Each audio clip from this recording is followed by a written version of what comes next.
अस्सलाम वालेकुम, मैं बिलाल अहमद डिफेंस एडिटर के साथ। पाकिस्तान के इलाके मियाँ चन्नू में मिसाइल गिरने के वाक़े की हकीकत अब सबके सामने आ चुकी है। भारतीय सरकार ने पाकिस्तान से मिसाइल के गलती से फायर होने पर माजरत कर ली। अगरचे भारत ने माजरत तो कर ली है और पाकिस्तान ने खामोशी से इस माजरत को कबूल भी कर लिया है, लेकिन यहाँ भारत की दफाई टेक्नोलॉजी पर कई सवाल उठ चुके। एक सुपरसोनिक मिसाइल अचानक फायर हुआ जिसमें वॉर हेड भी नहीं था और वो पाकिस्तानी इलाके में कहीं और जाते जाते अचानक मुड़ गया और आकर लैंड कर गया या उसे जो है वो हिट कर लिया गया। अब सवाल ये उठता है कि ये मिसाइल फायर ही कैसे हुआ। अगर फायर हुआ तो उसने अपना रास्ते में कोर्स ऑफ डायरेक्शन क्यों चेंज किया और कोर्स ऑफ डायरेक्शन पाकिस्तानी की तरफ चेंज क्यों हुआ, वो भारतीय इलाके की तरफ क्यों नहीं चेंज हुआ। और सबसे मज़ेदार बात यह है कि वो मुल्क, वो जो यूरोप, अमेरिका और भारत, वो ममालिक थे जिन्होंने सारों ने मिलकर पाकिस्तान को एक्सप्लॉइट किए रखा था कि पाकिस्तानी जो स्ट्रेटेजिक कमांड है वो इसका काबिल नहीं है कि वो इतने अहम असासों को हैंडल कर सके।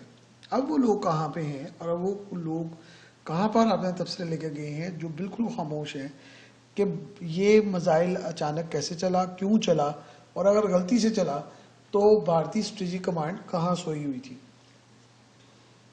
और इसकी हकीकत बड़ी जल्दी सामने आने वाली है। ये हकीकत जब सामने आएगी तो बहुत सारे मामला जो हैं वो खुलकर बयान हो जाएंगे। भारतीय मिसाइल साजी का आगाज 1970 में हुआ था। एक अरसे तक भारत इस सिलसिले में तोगदो करता रहा। 1958 में भारत में ये फैसला हो गया था कि मुल्की तौर पर भारत मिसाइल बनाएगा, लेकिन 1970 तक ये मामला जो हैं वो सिर्फ तैयारी और जो स्केच है उसी पे बनाने पर लग गए और उस पर कोई पेशरफ्त ना हो सकी। बहरहाल 1971 में भारतीय हुकूमत ने 2 प्रोजेक्ट्स की मंजूरी दे दी। प्रोजेक्ट डेवल कम फासले पर मार करने वाले मिसाइलों के लिए शुरू किया गया था, जबकि प्रोजेक्ट वेलेंट जो है वो स्ट्रेटेजिक मिसाइलों के लिए बनाया गया था। भारतीय हुकूमत इस सिलसिले में बहुत संजीदा थी, इसलिए इन प्रोजेक्ट्स को 160 मिलियन भारतीय रुपयों का फंड्स उस वक्त जारी किया गया और 1972 में ये फंड्स फराहम कर दिए गए थे।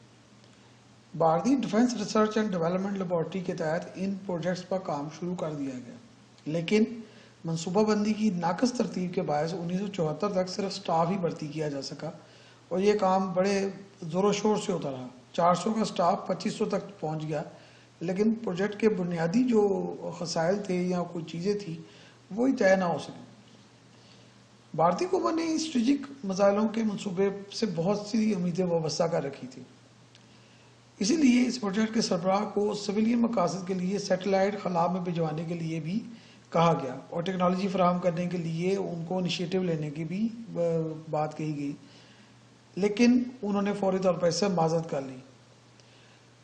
इस वजह से और इसके एवेल्यूएशन के बाद ये फैसला किया गया ये प्रोजेक्ट मुकम्मल तौर पर नाकाम हो चुका है और इसे बंद कर दिया गया। 1971 से लेकर 1985 तक भारत ने बहुत ज़्यादा तोक़दो की कि वो मुल्की तौर पर कोई ऐसे प्रोजेक्ट शुरू कर सके जो उससे बैलिस्टिक मिसाइल फ्राहम कर सके।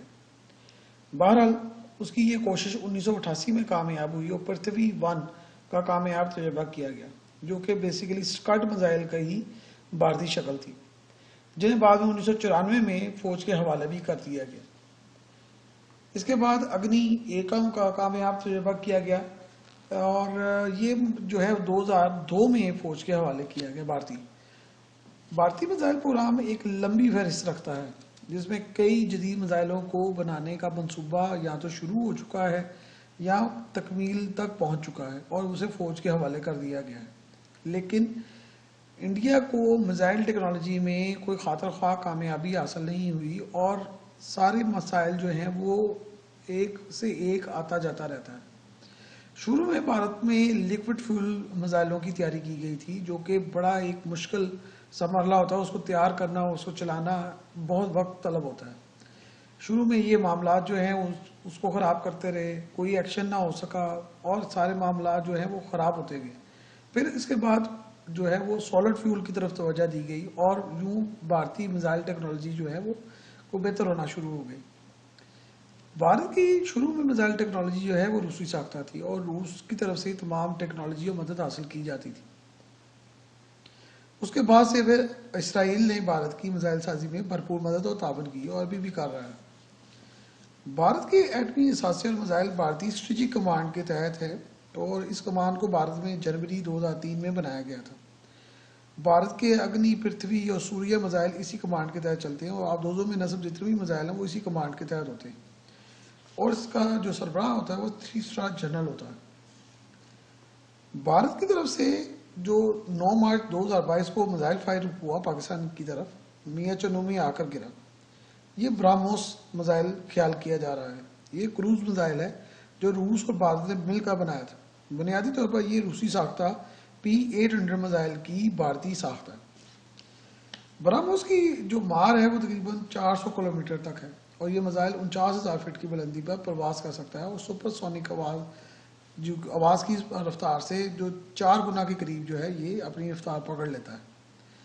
इसमें तकरीबन 200 किलोग्राम के वॉरहेड्स होते हैं। इस मिसाइल को पहले भी 2 हादसा पेश आ चुके हैं और ये काफ़ी संगीन जो थे एक्सीडेंट से, लेकिन इस मरतबा जो हादसा पेश आया है वो पिछले तमाम हादसा को पीछे छोड़ गया। 2 एटमी ताकतों के दरमियान बहुत ज़बरदस्त तबाहकुन जंग हो सकती थी अगर ये मिसाइल गलती से फायर हुआ। और हैरत अंगेज़ बात यह है कि बहुत सारी बातों की वजाहत करना किसी ने ज़रूरी ही नहीं समझी। भारतीय मिसाइल का यूं फायर हो जाना और वारहेड के बगैर होना कई सवालात को जन्म देता है। फिर सबसे अहम बात यह है कि ये कौन सी ड्रिल थी जो शाम के वक्त हो रही थी और तकरीबन 6:30 बजे जो है ये फायर किया गया। फिर ये अचानक इंडियन साइड पर जाते जाते पाकिस्तानी साइड पर क्यों टर्न कर गया। ये अगर गलती से जा रहा था तो पाकिस्तानी इलाके की बजाय इंडियन इलाके की तरफ ही टर्न क्यों नहीं किया, क्योंकि वहाँ पर सारा जो है वो इंडियन इलाका था।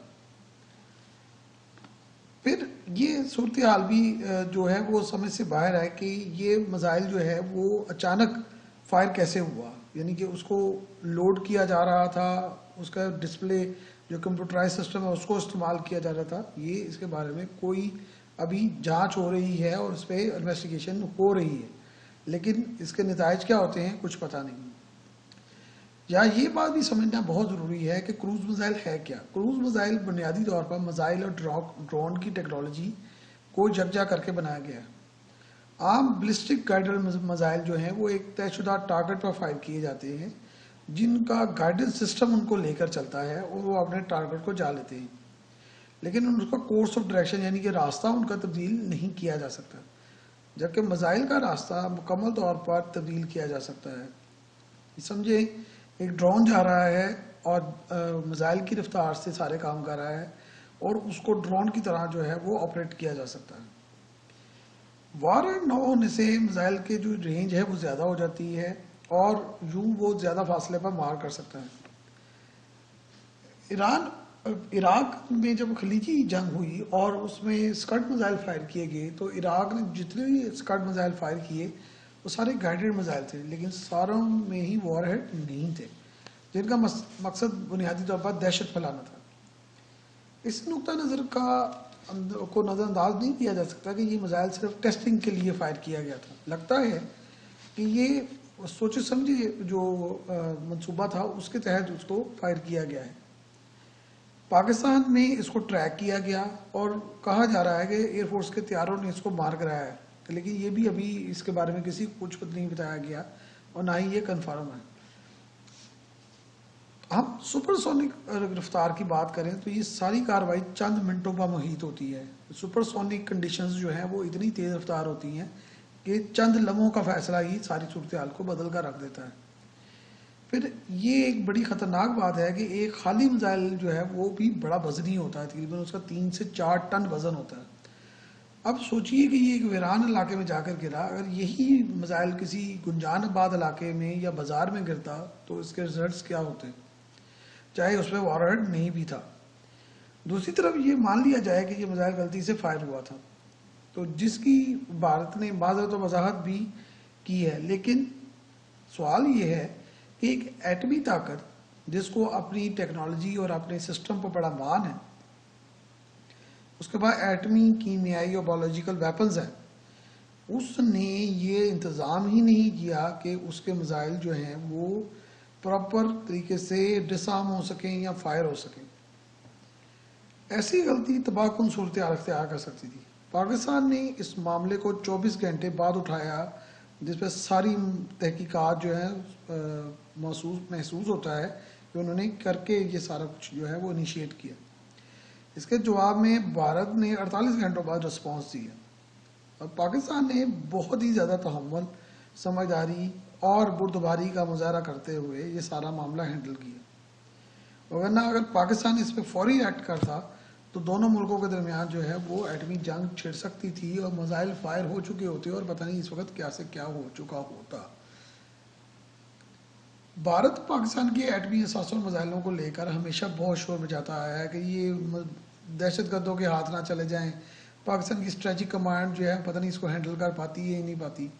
लेकिन अल्लाह की तरफ से ये एहतमाम था कि वो ये सारी बातें साबित तो ना कर पाए, लेकिन अल्लाह ताला की तरफ से ये बात साबित हो गई कि उनके स्ट्रेटजिक हथियार जो हैं वो मौसर कमान के तहत नहीं हैं और वो दुनिया के अमन के लिए सबसे बड़ा ख़तरा है। अब एक ऐसा मुल्क जहाँ पे हिंदुत्व के एक जो माइंड सेट है और हिंदुज़म का कल्चर पैदा हो चुका है, अक़लीतों पर जुल्म सितम जारी हैं और इंतहा पसंदी अरूज पर है, तो आप ये खुद सोचिए कि ऐसे ख़तरनाक असासे जिनको फ़ौज नहीं चला पा रही और वो अगर किसी ऐसी तंजीम के हाथ में आ जाते हैं जो कि पहले ही अमन बर्बाद करने पर तुली हुई है, तो दुनिया के अमन का क्या हाल होगा। भारत की दफाई सनत के कई कारनामे आए रोज सामने आते हैं और ये कारनामे बहुत बड़े हैं जो ना सिर्फ इंडिया की आवाम को बिलियंस ऑफ रुपीज़ में कॉस्ट करते हैं, लेकिन साथ ही बड़ी ज़बरदस्त शर्मिंदगी का बायस भी बनते हैं। भारत में कई नाकाम प्रोजेक्ट्स जो हैं वो अरबों डॉलर खा चुके हैं। भारतीय उसके नतीजा ये है कि भारतीय एयरफोर्स जो है वो दुनिया में वो वाहिद एयरफोर्स है जिसके ज़्यादातर तैयारे अमन के दौर में तबाह बर्बाद हुए। जंग में उनकी इतना नुकसान नहीं हुआ जितना अमन के दिनों में नुकसान हुआ। इसी तरह भारतीय बहरिया जो है वो सैकड़ों हादसात जो है वो बर्दाश्त कर चुकी है, जहाँ पे खड़े खड़े कई बहरी जहाज डूब गए और आबदोजों को आग लग जाती है और कई मसले मसाले होते हैं। भारतीय फ़ौज दुनिया में सबसे ज़्यादा खुदकुशी करने वाली फ़ौज है। ऐसी सूरत हाल में भारत एक जो जदीद हथियार इस्तेमाल कर रहा है और उनको हैंडल नहीं कर पा रहा, तो ये तो बहुत बड़ी जो बर्बादी है उसका पेशगम है और ताकतों आलमी ताकतों और अक़वाम मुत्तहिदा को तो नोटिस लेना चाहिए, क्योंकि ये ना सिर्फ दुनिया में उनके जो इंडिया के हमसाया ममालिक हैं उनके लिए ख़तरा है, बल्कि ये तो पूरे आलमी अमन के लिए ख़तरा है, क्योंकि बैलिस्टिक मिसाइल हैं और बैनुल बर आज़मी मिसाइल हैं जो कि किसी वक्त भी अगर फायर हो जाए तो वो यूरोप, अमेरिका या किसी भी मुल्क का रुख कर सकते हैं अगर ये गलती से फायर हुए हैं।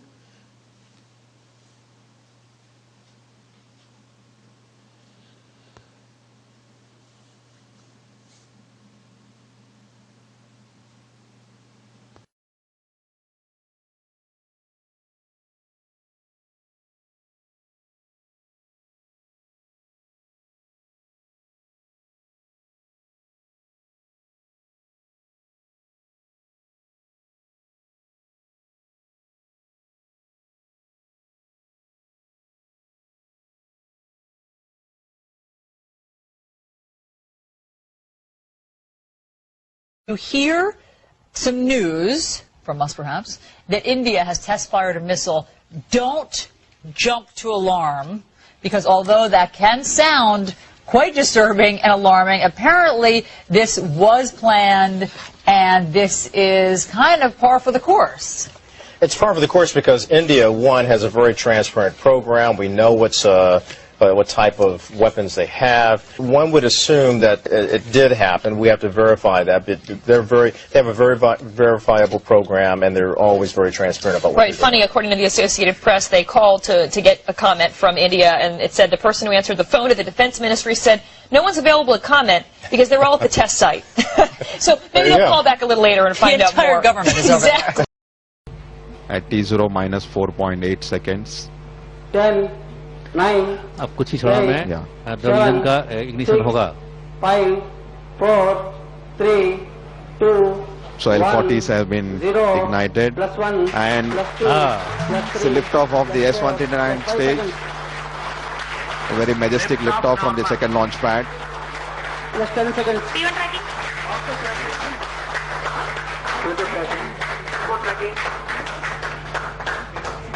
रॉकेट काफी गड़गड़ाहट के साथ इस समय जो है अपने गंतव्य की ओर. 139 and L40's performance normal. So we just now heard the announcement. L40s and S-139 stage is performing nominally. And the vehicle piercing through the clouds. इस समय रॉकेट जो है 250 मीटर ऊपर पहुंच चुका है और यहाँ हमको इतनी दूर बैठने के बाद भी काफी तेजी से गड़गड़ाहट की आवाज सुनाई पड़ रही है. So we are at 47 seconds after liftoff. The first event that we look forward now is सबसे पहले हमको ये देखना होगा कि ये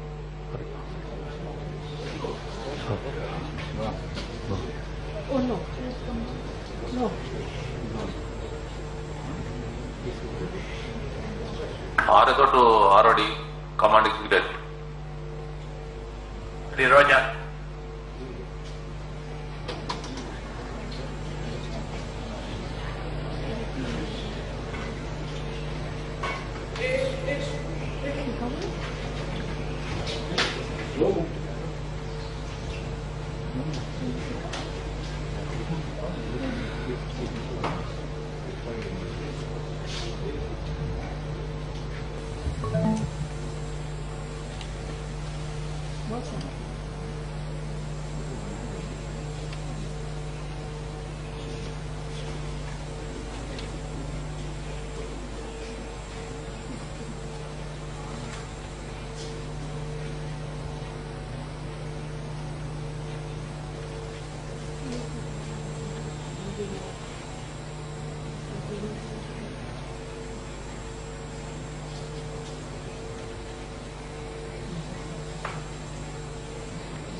दर्शकों, मैं आपको बताना चाहूंगा कि रॉकेट में कुछ नई खराबी आई है. इस वजह से हम आपको आगे का हाल नहीं दिखा पाएंगे.